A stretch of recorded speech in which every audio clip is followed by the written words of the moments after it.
I'm Sharon Bill. Welcome to my Music Theory Tuition series where I work with you step by step through the ABRSM Discovering Music Theory grades. I'll work through every single exercise and explain everything you need to know. You can access information about the books I have available to help you on my website. Go to sharonbill.com. For advert-free and longer lessons, you can become a patron at patreon.com/SharonBill. If you can give me a like, that would be super, and please do subscribe to my channel to stay updated. You can support this channel by buying me a coffee at buymeacoffee.com/SharonBill. Let's continue on to grade 3, Discovering Music Theory, page 51, looking at chapter 9, Music in Context. Moving on to exercise 3, where we get to study this melody here, little foray. Absolutely love foray as a composer, actually. And then we get to answer these questions below.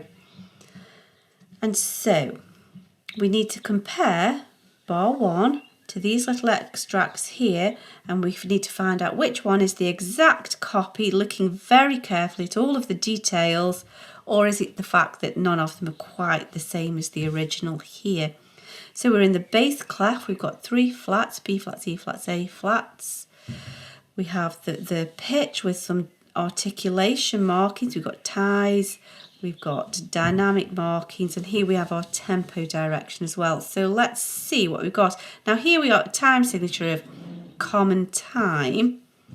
And so here, although this means the same thing, it's actually been written differently. And so it's not an exact copy, because this is, although it means the same thing, it's written differently. Common time does mean 4/4, but that's not what's here.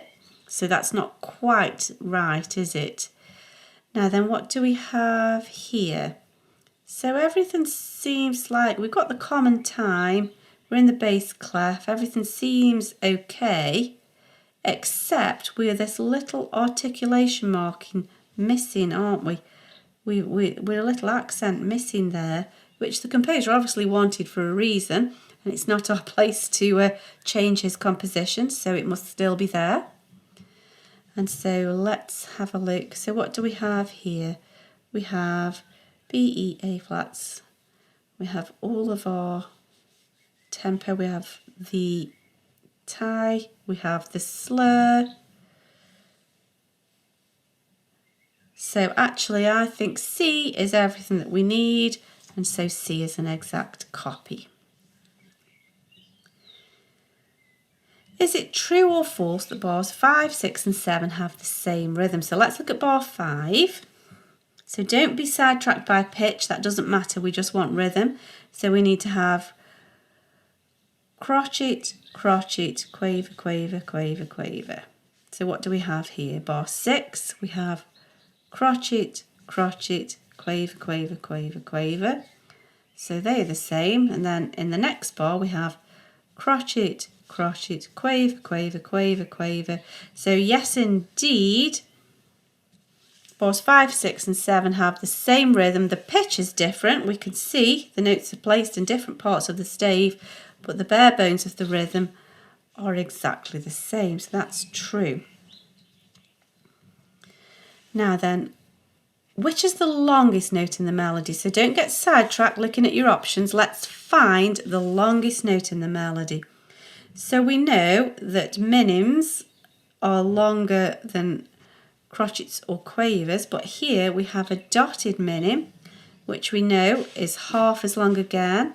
So although a minim is 2 beats, this is 2 beats, and the dot gives us half as much again, which is 1, so it makes 3 beats altogether. And so bar 4 gives us the longest note. Now the loudest note, let's think about this here. We're going to find the answer here where the dynamic markings are.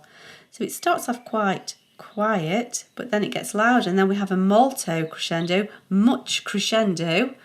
So it's all getting louder still, quite significantly. Fortissimo, very loud.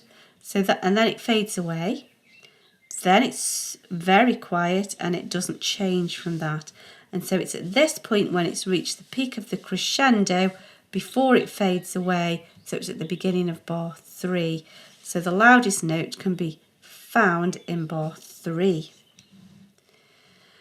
Now then, which is the highest note in the melody? So visually we can find that first of all, and then we can figure out what's going on. So we've got ledger lines here, we've got 2 ledger lines. Here we've got 3 ledger lines. So that's the highest. So far there's 3 ledger lines, no higher than that afterwards. So we need to figure out what note this one is as it keeps coming back. We're in the bass clef and we have a key signature of B flats, E flats and A flats. So here, this note here, we know that this is middle C. If you remember, just visualising the piano keyboard, the middle C is at the bottom of the treble, top of the bass. We're at the top of the bass for middle C. But if you're not sure, if you're not comfortable in bass clef, it depends which instrument you play, doesn't it? If you're not comfortable in bass clef, we have to think, well, we know that it's good boys deserve football always. A, B, C. There we go. That's our C, D, E, F, G. That's a note G. B flats, E flats, A flats doesn't apply to that, so the key signature isn't affecting this note, so it's just plain old G. And now we're fully ready to answer the question without getting confused. It's G. And that's the end of that question. I hope this is helpful to your studies. Please do like and subscribe to stay updated. If you'd like to support this channel, you can buy me a coffee, and for advert-free lessons, you can become a patron. Do visit my website where you'll find many resources available to help you. Visit sharonbill.com. Thanks for watching. Bye.